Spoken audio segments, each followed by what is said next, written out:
The sound split the air like a crack of lightning. One moment, Charlie Kirk was addressing a restless crowd at Utah Valley University. The next, chaos ripped the stage apart. A shot rang out. Screams echoed. People dove to the ground as bodies pressed against one another in a frantic search for safety.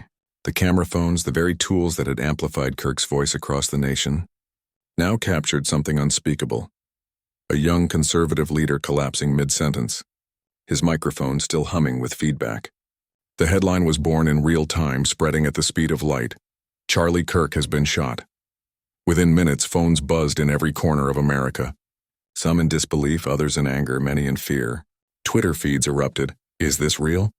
Please tell me this isn't happening. Hashtags formed before ambulances even reached the scene. Memes, speculation, raw footage, they swirled together in a frenzy. No filter between rumor and truth. A generation raised on screens felt the shock of violence play out in pixels and push notifications. But it wasn't just the act. It was what it represented. For years, Americans had warned that the line between political debate and political warfare was growing thinner. Now that line had been crossed in the most visceral way possible. A man who thrived on provocation, who relished debate and controversy, was silenced in a burst of violence. The implications were immediate and terrifying. If even a speech on a college campus could end this way, then what was safe anymore? Who was safe anymore? Then, as the shockwave still rippled, came another jolt. From the quiet of his Mar-a-Lago office, Donald Trump released a video statement. The former president's face filled the screen, the tone uncharacteristically grave. His words carried the weight of something more than politics. This, he said, is a dark moment for America, a moment that should never have happened. And yet here we are. It was not a rally cry, not a boast, but a warning. He spoke of Kirk as a friend, a fighter, a patriot who deserved better than an ending written in blood. But beneath his solemn tone lingered a question too explosive to ignore. Who was truly responsible? The shooter, yes, but also the climate, the hatred, the unchecked fire of division that had been stoked for years. And as Trump's image flickered across screens, America held its breath, knowing that what came next would not just be about one man's death. It would test the very soul of the nation. The assassination of Charlie Kirk was not just a headline. It was a rupture in the story of America. To many, he was more than a provocateur on stage. He symbolized the young, ambitious energy of a generation convinced that the battle for America's soul was theirs to win. His sudden fall, caught on live feeds and amplified across every platform, was more than tragedy. It was proof that the divisions we had pretended could be managed had become something darker, sharper, and far more dangerous. Violence had leapt from rhetoric to reality.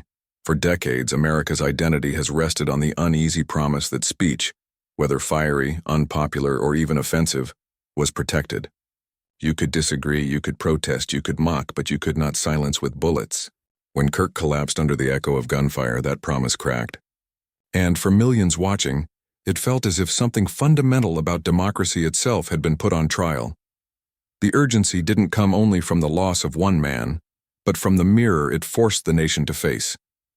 If political violence could claim Charlie Kirk, then who was next? A congresswoman at a town hall? A student activist at a rally? A pastor, a journalist, a school teacher who dared to speak? The sense of invulnerability, already fragile, dissolved overnight. Every public space, every podium, every microphone became a question mark. And there was something especially haunting in the setting itself. A college campus, supposed to be a place of debate, curiosity, discovery, transformed into a crime scene. Students who had come for a night of fiery political theater instead carried the trauma of witnessing a man cut down in front of them. The symbolism was brutal. If learning environments are no longer safe, then what kind of future are we building for our young people? Social media only magnified the stakes. Within hours, hashtags demanding justice clashed with conspiracy theories, blame games, and political finger-pointing. One side mourned Kirk as a martyr for free speech. Another spun dangerous rumors to delegitimize the tragedy. In a digital world where narratives define reality, the very idea of truth seemed up for grabs. The nation wasn't just grieving. It was splitting further apart, each camp retreating to its corner. Each side convinced the other was responsible for poisoning the air until it combusted. Yet, beneath the noise, a deeper fear pulsed. America had reached a point where disagreement was no longer survivable. The assassination did not just steal a life. It threatened to steal the fragile glue holding democracy together. It raised the chilling question: could the Republic withstand this level of hate? And as if to underline the gravity, Trump's statement landed like a gavel. His tone was somber, his words deliberate, a rare recognition that this moment stretched beyond party lines. He declared that this violence was an attack on all Americans, a wound in the body politic. To his followers, it was validation that Kirk mattered. To his critics, it was a reminder of how dangerous and volatile the times had become. Either way, the signal was clear. This was no longer just about Charlie Kirk. It was about what kind of country America was becoming. The nation, bruised and trembling, looked at itself in the mirror of this tragedy and saw the reflection of something it did not want to admit: the possibility that violence could become the new language of politics. But this was only the beginning. Every story of a hero cut down demands that we look squarely at the forces that made it possible. The bullet that ended Charlie Kirk's life was not fired in a vacuum. It emerged from an atmosphere so thick with contempt, contradiction, and corrosion that violence became almost predictable. To understand the stakes, we must walk into the shadows where the villain of this story has been building power for years. This villain is not just one person. It is an ecosystem, an architecture of arrogance and hypocrisy, wrapped in rhetoric that poisons the civic bloodstream. It begins with the demagogues who sneer at the very idea of pluralism, who stand on podiums and laugh at the notion that immigrants, women, and minorities deserve equal footing in America's story. Their speeches, filled with smirks and swagger, do not merely disagree, they dehumanize. They call compassion weakness, diversity a threat, and dissent treason. That arrogance becomes infectious, soaking into the culture until cruelty is mistaken for strength. But arrogance alone isn't enough. It takes hypocrisy to deepen the rot. These are the figures who thunder about law and order, while excusing violence when it serves their side. Who brand themselves as defenders of free speech yet cheer when opposing voices are drowned out or silenced. They claim the mantle of patriotism but wave it like a weapon, demanding loyalty not to the Constitution but to their own egos. Their hypocrisy is so brazen that it no longer shocks. It numbs. People stop expecting integrity, and in that vacuum, corruption thrives. Corruption is the bloodstream of the villain here. It flows in the backroom deals that funnel money into politics, in the shadowy alliances between media personalities and extremist groups, in the willingness to stoke chaos for clicks and campaign donations. It is not just financial, it is moral. Leaders who could call for calm instead fan the flames because division is profitable. Outrage is addictive, and they have turned the American public into customers hungry for their next fix of scandal, fear, and fury. This ecosystem thrives on contradiction. One day they claim to defend democracy. The next they mock its outcomes. They rail against cancel culture, even as they seek to erase anyone who dares to dissent from their narrative. They celebrate the Constitution when convenient and shred it when it stands in their way. To live inside their world is to inhabit a hall of mirrors, where nothing is consistent except the pursuit of power at any cost. And then comes the culture of intimidation. The villain whispers, then shouts that violence is justified. Maybe not directly, not always. But the implication lingers in every wink, every half-joke about taking matters into our own hands, every call to fight like hell. It is in the chants at rallies, in the online mobs unleashed on critics, in the normalization of threats as just another day in politics. Over time, the line between words and weapons dissolves. The shooter may have pulled the trigger, but the atmosphere had already loaded the gun. The contradictions are almost cinematic in their cruelty. A movement that claims to protect families leaves behind children grieving their slain parents. Leaders who posture as protectors of the working class enrich themselves while communities struggle. Politicians who insist they are defenders of faith weaponize scripture to justify hatred. Every claim of righteousness collapses under the weight of reality. And yet the facade persists, because anger is easier to sell than honesty. What makes this villain particularly insidious is how ordinary it looks. It wears suits, smiles for cameras, and pretends to love the flag. But behind the polished image is a machinery designed to fracture, not to heal. Its true face is revealed in moments like this, when blood stains a campus floor and excuses pile up faster than condolences. When the nation should pause to unite, the villain calculates how to spin tragedy into advantage. And that is where the danger sharpens, because if this villain is left unchallenged, the cycle will continue. Each act of violence will birth new outrage, each outrage will spark new division, and each division will feed the same corrupted ecosystem. It will not stop on its own, because it has no incentive to. Its power grows with every fracture. Charlie Kirk's assassination did not expose the villain for the first time. It merely stripped away its mask. The arrogance, hypocrisy, and corruption had been there all along, rotting the foundation of political life. But now, in the bright glare of tragedy, the contradictions stand naked. And for the first time, millions of Americans are asking themselves a question that cannot be unasked. If this culture of arrogance and hate brought us here, where will it take us next? The answer to that question will depend on who has the courage to confront it. And as the nation turned its gaze from the villain to the man who had just been killed, a different story began to emerge. The story of a life that symbolized a path far different from the one violence demanded.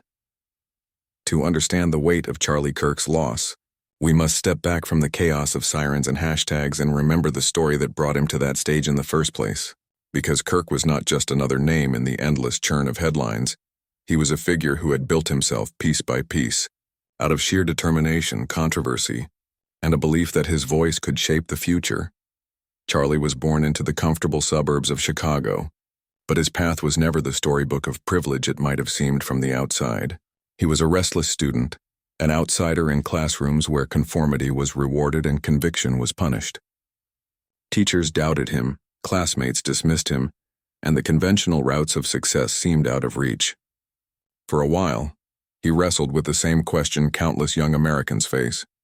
Was there a place for him in a society that often tells the bold to sit down and be quiet? His answer came in the form of a microphone and a stubborn refusal to stay silent. Kirk did not go to college, a decision that critics would mock him for throughout his career. But what others saw as failure, he reframed as freedom. Instead of sitting in lecture halls, he built Turning Point USA, a youth movement aimed at giving conservatives a voice on campuses dominated by liberal orthodoxy.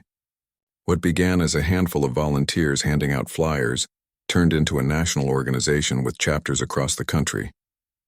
He was barely 20 when he began challenging seasoned politicians on cable news, his sharp tongue and relentless energy making him both admired and despised.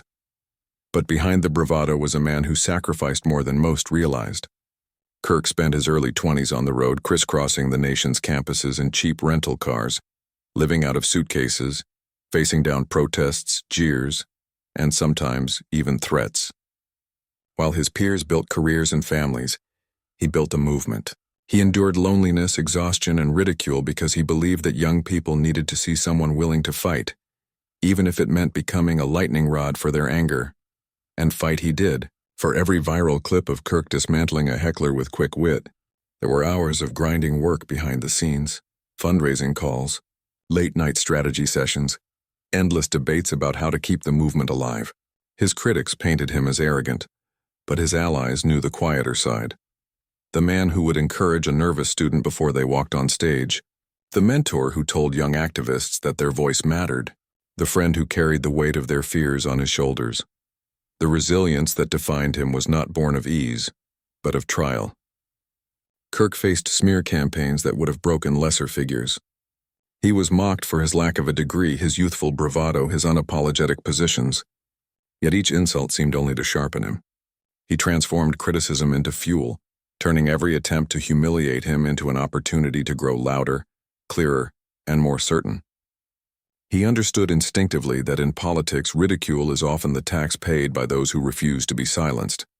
But Kirk was not just a political warrior. He was also a man of conviction shaped by faith, family, and the immigrant stories of those around him. Though his own background was suburban American, he often spoke with admiration of the resilience of immigrant families he encountered, families who had fled war or poverty to chase opportunity in the United States.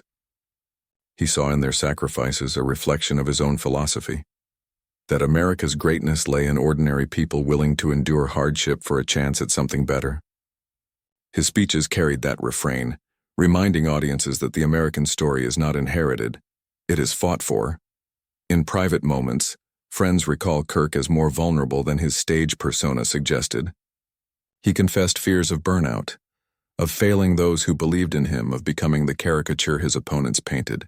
Yet he kept showing up, because beneath the arguments and headlines was a core belief that if he didn't speak, someone else would shape the narrative in ways he could not accept. That conviction, whether you agreed with him or not, was undeniable, and that is why his story mattered. Not because he was flawless, but because he was human, a young man who stumbled, who made mistakes, who provoked, but who also carried the scars of sacrifice. A man who believed that one voice, however controversial, could ripple outward to shape the culture of an entire nation. It is easy to dismiss public figures as symbols, but in Kirk's case, the symbol was rooted in relentless personal struggle. He did not rise because doors were opened for him.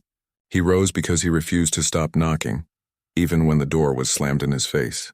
His journey embodied the paradox of America itself, a place where contradiction and hope coexist, where resilience can transform an ordinary life into a movement, and it was this very journey that prepared him for the showdown of a lifetime.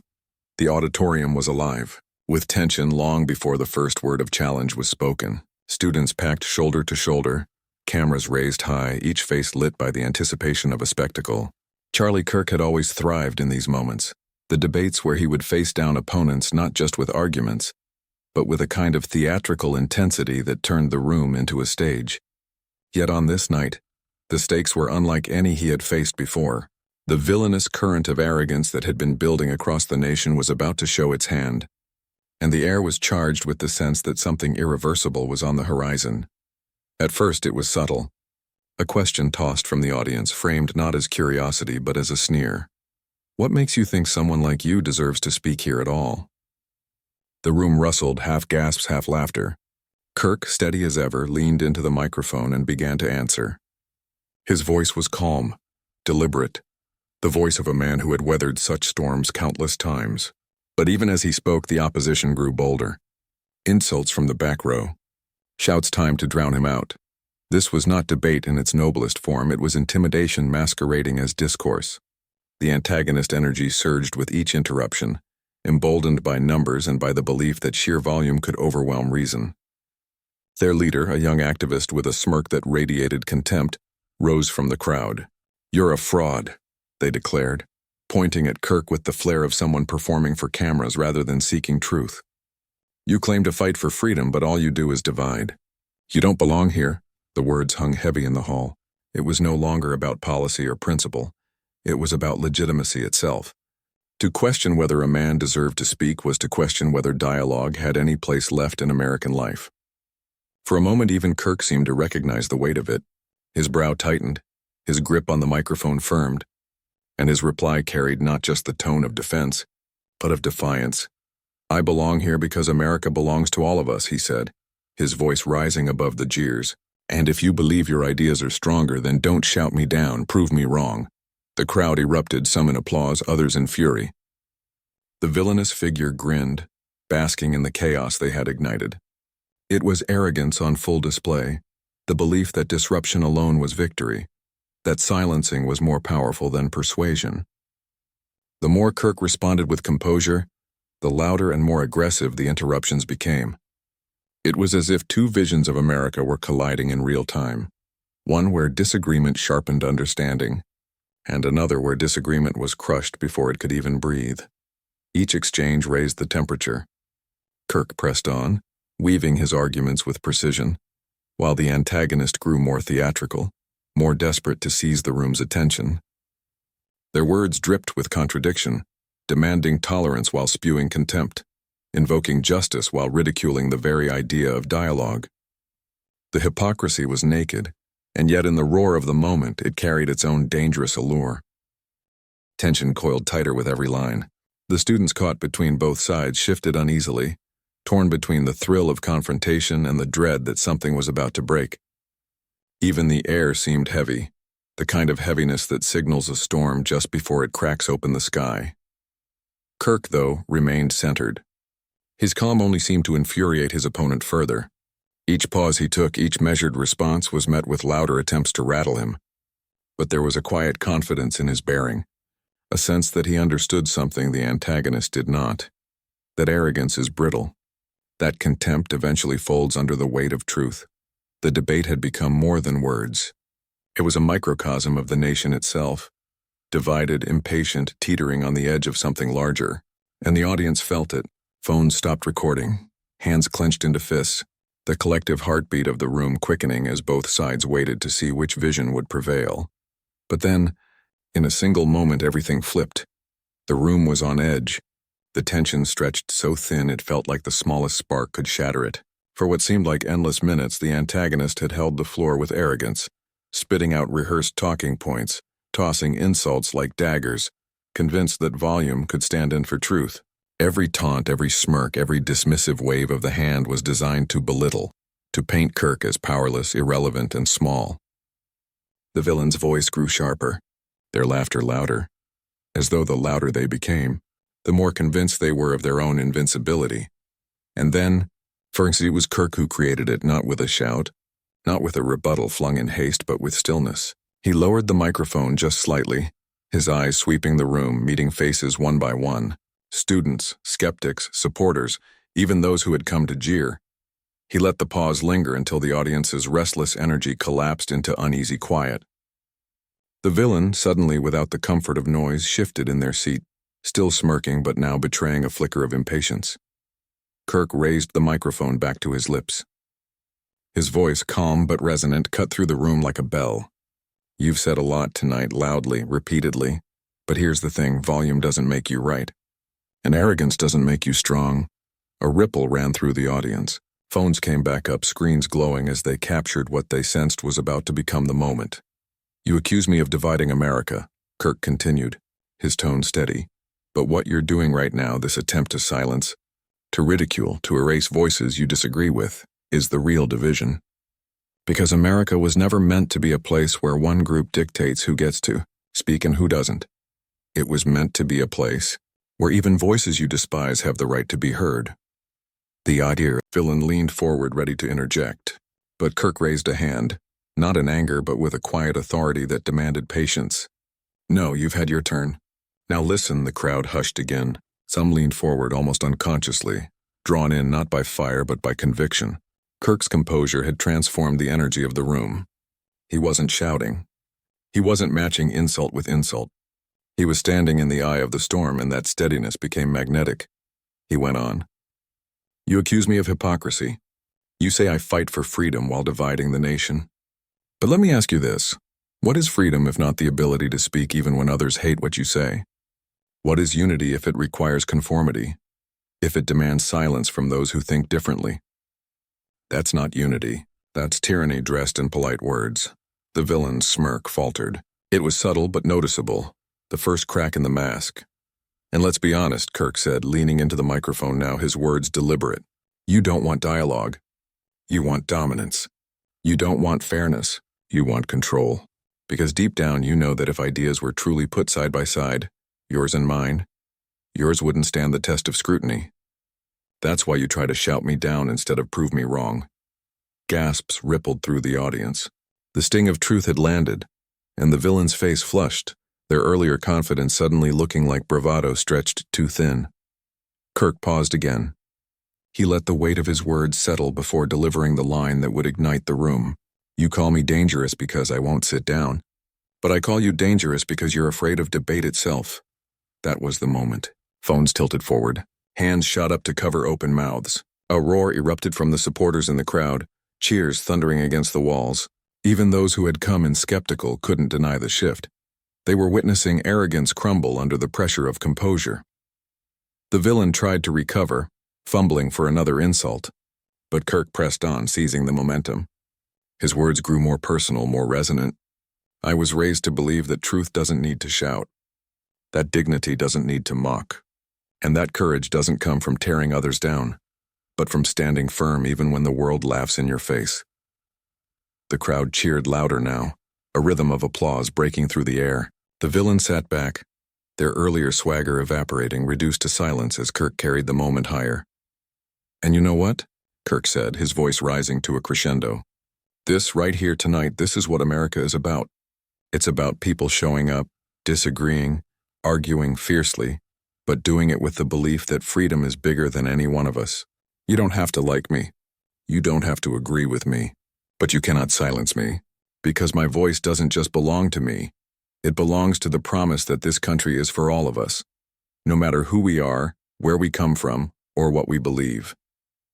The auditorium shook with applause. Students rose to their feet, clapping, cheering, some even chanting his name. The villain's attempts to interject were drowned out, not by heckling this time, but by the overwhelming roar of affirmation. Kirk lowered his microphone slightly, almost as if signaling that he had said enough. But then, with a final breath, he delivered the line that would echo beyond the walls of that room, spreading across social media, talk shows, and living rooms nationwide. You see, the difference between you and me is simple. You believe power comes from silencing others. I believe power comes from giving them a voice. And that's why no matter how loud you shout, I will not be silent. It was the mic drop moment, the kind of statement that doesn't just win an argument, but defines it. The crowd erupted one final time, the sound like thunder rolling across the night sky. Phones lit up as the clip was instantly posted, shared, tweeted, and replayed. Hashtags were born in real time, spreading faster than the villain could even attempt to regain footing. The antagonist, once the swaggering figure of control, now looked small, their smirk gone, their confidence broken. They had been exposed not by rage but by restraint, not by insult but by truth. And as the cheers rolled on, Kirk stood tall, his expression not of triumph over an enemy, but of someone who knew he had just spoken to something larger than the debate itself. Something timeless. But this was not the end of the story, because while the room had been won, the shockwaves of what had just happened were about to ripple across the nation. And those shockwaves would leave no one untouched. The moment the words left Kirk's lips, "I will not be silent," the reaction was immediate, electric and unstoppable. Before he had even left the stage, the clip was already in motion, traveling across phones, bursting into timelines, flooding feeds. The crowd inside the auditorium had risen in unison, some crying, others shouting, everyone aware that they had just witnessed a moment larger than themselves. But outside those walls, in the boundless expanse of the digital world, the echo of that mic drop multiplied 1,000-fold. On TikTok, the 30-second snippet of Kirk standing calm, dignified, unwavering against the jeers drew millions of views within hours. Over the applause, captions read, "This is what courage looks like." Hashtags surged into trending territory. Stand tall, voice off freedom, silence no more. Students who had come skeptical posted teary reflections, admitting they had underestimated him. Even those who disagreed with his politics could not deny the gravity of the moment. The man who had been mocked and shouted down had not just endured, he had risen. Twitter was ablaze. Commentators scrambled to be the first to frame what had happened. Progressive voices amplified the clip as a story of resilience, a reminder that dignity and patience could pierce through arrogance more effectively than outrage ever could. "This is how you win hearts," one journalist tweeted. Not with shouting, but with unshakable calm. Memes sprouted overnight, capturing the villain's smirk dissolving into silence, juxtaposed against Kirk's steady gaze. The contrast was devastating and unforgettable. Cable news networks picked it up before midnight. One panel replayed the clip 6 times in a single hour, each commentator dissecting the pauses, the delivery, the way the crowd had turned. One anchor remarked, "It wasn't just what he said. It was how he said it, measured, confident, undeniable." Another added, "This was a turning point. A generation raised on noise just saw the power of composure." In immigrant households across the country, families gathered around screens, nodding, some with tears in their eyes. They recognized in his stance something that transcended party or ideology, the story of refusing to be silenced, of carrying dignity in the face of mockery. Mothers whispered to their children, "This is what strength looks like. This is why we don't give up." Even celebrities weighed in. A Grammy-winning artist reposted the clip with the caption, "Goosebumps." Truth always cuts through noise. A filmmaker known for bold social justice documentaries called it a cinematic moment of democracy in action. Within 24 hours, the clip had surpassed 10 million views, each one spreading the message further, embedding it into the cultural bloodstream. But the ripples weren't only praise. Predictably, critics scrambled to reframe the event, spinning narratives that the antagonist had been ambushed or taken out of context. Yet their words landed flat. their outrage sounding hollow against the raw power of the unedited footage. Every attempt to twist the story only reminded viewers of the truth they had already seen with their own eyes. And the villain?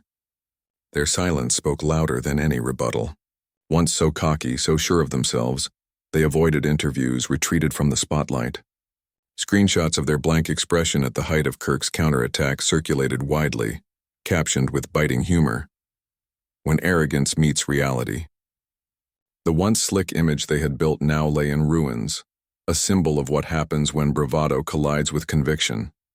In classrooms, churches, workplaces, and living rooms, people discussed the moment with awe. Some called it the debate heard around the world.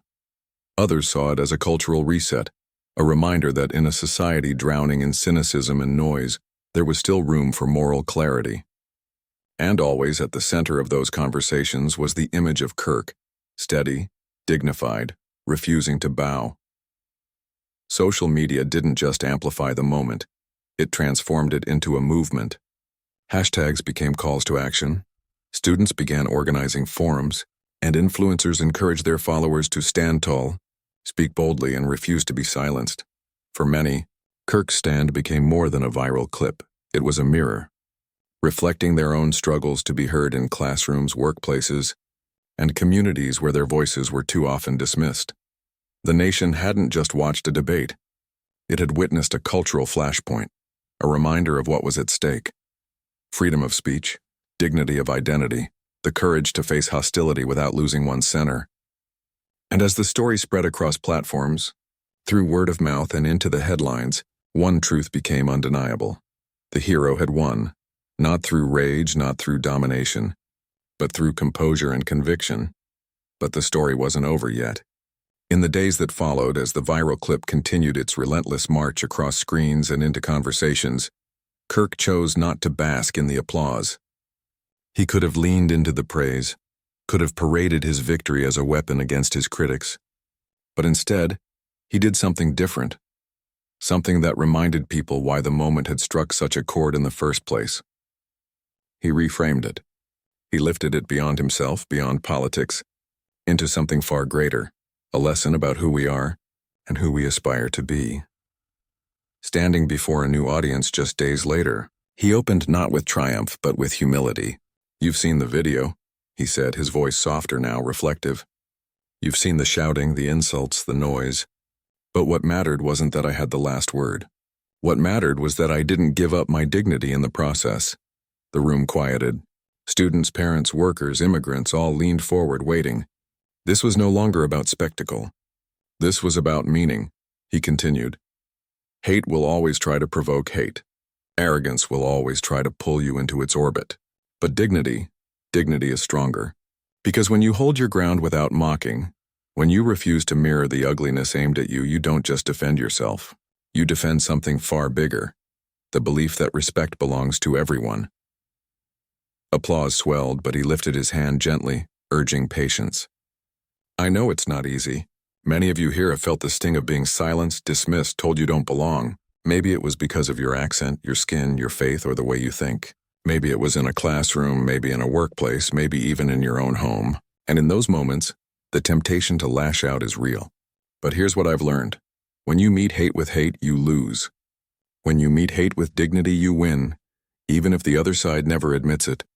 The words resonated like a quiet thunder. Heads nodded, eyes glistened. In that space, it was no longer about politics, it was about life, about every silent struggle fought by people who had been told to sit down and stay quiet. Kirk's tone grew stronger, rising like a tide.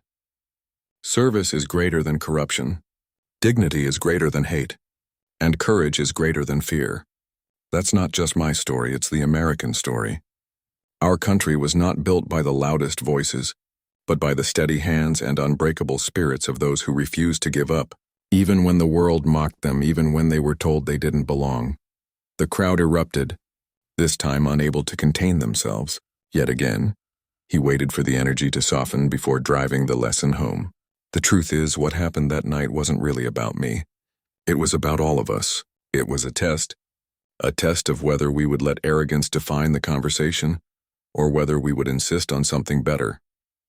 And in that moment, together, We proved that the power of dignity can still silence the noise. The crescendo built to its peak. So I ask you now, carry this lesson with you. The next time someone tries to shout you down, remember that your strength isn't in matching their volume but in standing firm with truth. The next time corruption tries to buy silence, remember that service, true service to one another, cannot be bought. And the next time hate comes knocking, remember it only wins if you open the door. There was no stopping the applause this time. People stood, clapping, some with tears streaming, others with smiles as wide as the room itself. What had begun as a confrontation had ended as a movement, not because one man spoke, but because millions recognized themselves in his defiance. And as Kirk stepped back from the podium, the lesson lingered, echoing beyond the walls, beyond the headlines, beyond the viral clip, because this was never just about a debate. It was about the enduring truth that dignity, in the face of hate, is the strongest voice of all. And so, we return to where it all began. A single video statement, a single debate, a single night when arrogance tried to silence conviction and failed. President Trump's words may have sparked the headline, but it was the ripple, the clash, the response that turned into something no one could ignore. What followed was more than politics. It was a reminder of who we are when the noise fades and the truth stands tall. The lesson is simple but powerful. Hate will always try to speak louder. Corruption will always try to drown out service. But dignity, calm, steady, unshakable dignity, has a way of cutting through the chaos. That is what we witnessed. That is what the nation felt. And that is what each of us carries forward. Because this isn't just about Charlie Kirk, it's about you. It's about every student, every worker, every immigrant, every voice that has ever been told to sit down and stay quiet. His stand was a symbol, but the real question is what you will do with it. So here's the call. Don't let this moment pass as just another clip in your feed. Share it, talk about it. Bring it into your classrooms, your workplaces, your families. Let it remind people that America is strongest when every voice can be heard. And if you believe in stories like this, if you believe that dignity is stronger than hate, and that truth deserves a platform, then join us. Subscribe, stay with this community, and be part of the movement to keep these stories alive. Because this story may have ended, but the movement it sparked has only just begun. And the next chapter? That's waiting for us to write together.